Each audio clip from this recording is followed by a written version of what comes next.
Welcome to another Tarot and Tea Tuesday. This is like a weekly tradition, if you will, started up by V over at V Love and Crystals. I will provide a link to the playlist so that you can see all of the other people participating every Tuesday. And although you don't have to participate every Tuesday if you don't want to. And the tea that I am drinking today is a candy cane lane flavored tea from Celestial Seasonings. And yes, it is a winter holiday tea. And I still drink this shit on the reg because it is my all-time favorite. And if they ever discontinued this flavor, I do not know what I would do. So for today's video, I thought I would do a tag. And I take no credit for this tag because it was started by Sarah over at Sunset Bough Tarot. I will link her original video. And the tag is called Decks Through the Ages. And I just think that this was a great idea for a tag.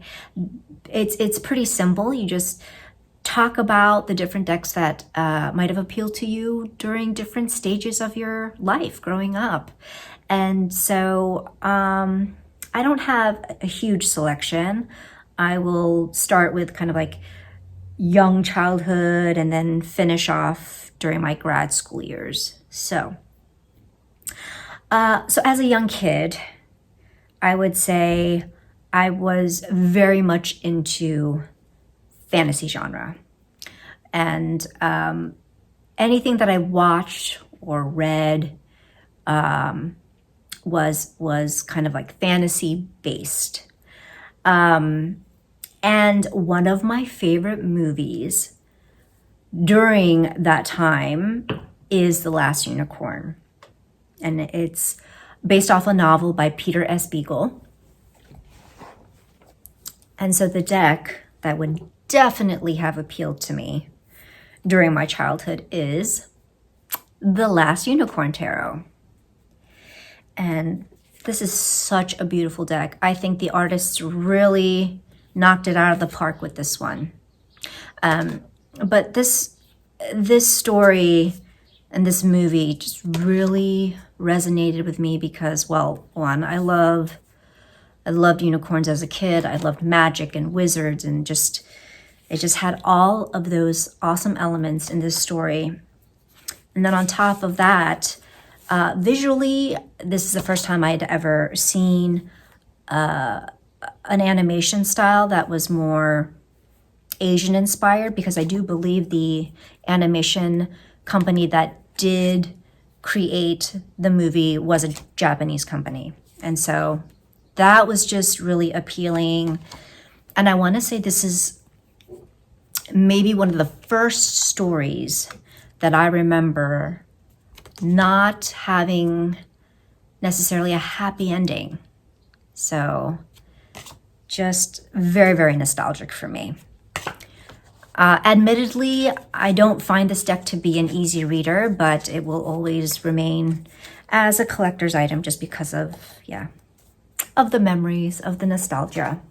So yeah, I was very much into, I don't know, this is definitely giving away my age, but cheesy movies like Conan the Barbarian or like Beastmaster or Legend, or it's just all about that, all about the magical elements, the mythical entities and creatures and characters. And I do remember thinking more than once, wow, I guess there isn't such a thing as an Asian magician or like an Asian enchantress. There isn't such a thing as an Asian fairy, because of course in the media all you saw were characters portrayed by white actors. And so I think that another deck that would definitely have appealed to me during my childhood is the Wisdom of the Golden Path Oracle. Now, this deck, in terms of style, is not childlike, but in terms of theme, I think this would have been something that really resonated with me. Because here you see Asians who are mermaids, and like here you have an Asian elf. Let's see what else here. Like Asian sorceress, or you know, she definitely has some Maleficent vibes going on there. So that's I think one of the main draws for why I got this deck to begin with. Moving on through teens, I would say that the teens were some of my hardest years. I'm sure many of you can relate.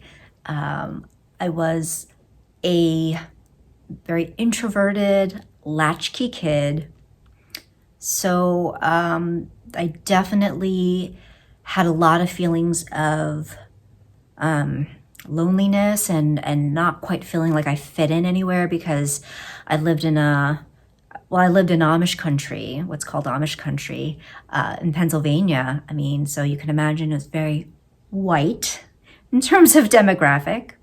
I am not white. And so that was difficult, and just, you know, like any other teen, kind of grappling with identity and trying to find your voice. I just, yeah, it was hard. It was definitely hard, and I do not miss my teen years, trust me. So I think that the deck that would have helped me a lot during those years of my life is the Love Your Inner Goddess Oracle. Now I have modified this deck, and I've made it a double-sided deck. So what I did was I chopped off the titles, and then I took excerpts from the guidebook and pasted them onto the back like this. So, but this is just as the name of the deck would imply, Love Your Inner Goddess. It is a very loving deck. It's like I treat it as like an affirmation deck. And so it just encourages you to trust yourself, to try to find your voice. Just very gentle, and very encouraging. So this is a deck that I really, really enjoy. And then moving into college, those were some of the best years of my life.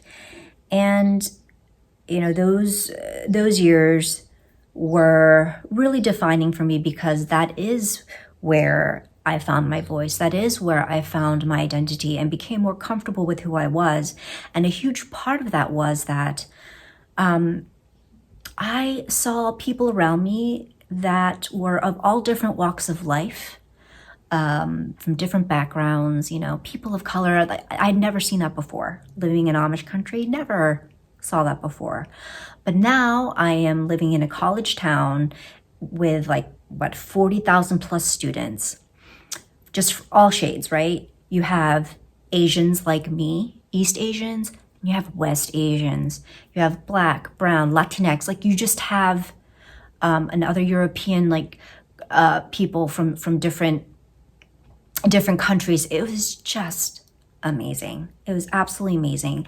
And the first time that I didn't feel like I stuck out like a sore thumb, you know? And so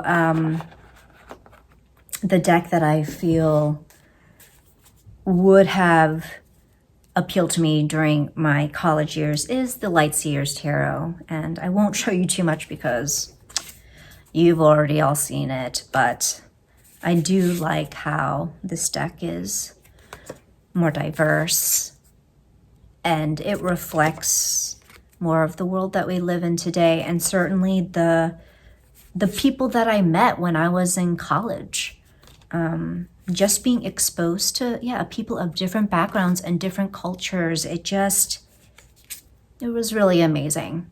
It was really amazing, and at that point I knew that wherever I ended up settling, it was going to be a place that was more diverse than where I grew up.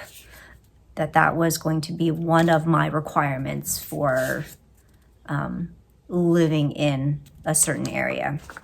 And then moving into grad school. So once I finished undergrad college, I decided to go straight into grad school and not take a break, which resulted in serious burnout, but that is a different story for a different time. But I will say that one of the most memorable aspects of my time in grad school was that I became a kitty mama. I decided to adopt my first real pet. And that's when Juju came into my life. And sadly, she's no longer with us. I had her for almost 17 years, but after adopting her, which was just, I think back on it, and it was the most impulsive decision ever, because I knew that once I was done with grad school, I was probably going to move back in with my parents for a little time. And I have a sister who's allergic to cats, and I would have to take the cat from Florida back to Pennsylvania. Just all of these logistics and things that would have screamed to a normal, logical person that this would not be a good idea. No, you should not adopt a cat. Well, I adopted a cat, and so, as you can imagine, the cat decks that I have would definitely have appealed to me at that time, because I, after adopting Juju, became the most obsessive cat lady ever. My whole life was about cats. And even my sister was a little concerned. She's like, I think you're being a little too over the top with the cat thing. But that's just how my mind works. So this deck is the Mystical Cats Tarot. And here are the backs. This is a deck that's been around for a while. And I like that this deck doesn't dress cats up in clothes. It still shows, for the most part, what I would consider to be cat-like, realistic cat-like behavior. If you ignore the fact that they're wearing jewelry and, little details like that. But overall, something like this, very cat-like to me. And there's one card in here especially that makes me think of Juju. Of course, I'm not going to be able to find it. This one. Because Juju was a tuxedo cat, and this looked like her when she was a kitten. So there is that deck. And then another, well, I have a few cat decks, but the only other one I'll show you is the Cat Tarot. This was a gift from a friend. Another really adorable deck. And luckily one that doesn't, once again, anthropomorphize cats. So we do see cats acting like cats for the most part. The images are beautiful. I love the colors. It's not the easiest deck for me to read with, so I haven't really picked it up all that much. But still a very pretty and adorable deck nonetheless. And that is it. I hope that you have enjoyed this VR. I hope that you will also participate in the tag. I would love to hear what decks might have appealed to you or would be good representations for certain points in your life. So do drop me a comment below or direct me to your VR. And I will see you in the next video. Much love. Take care.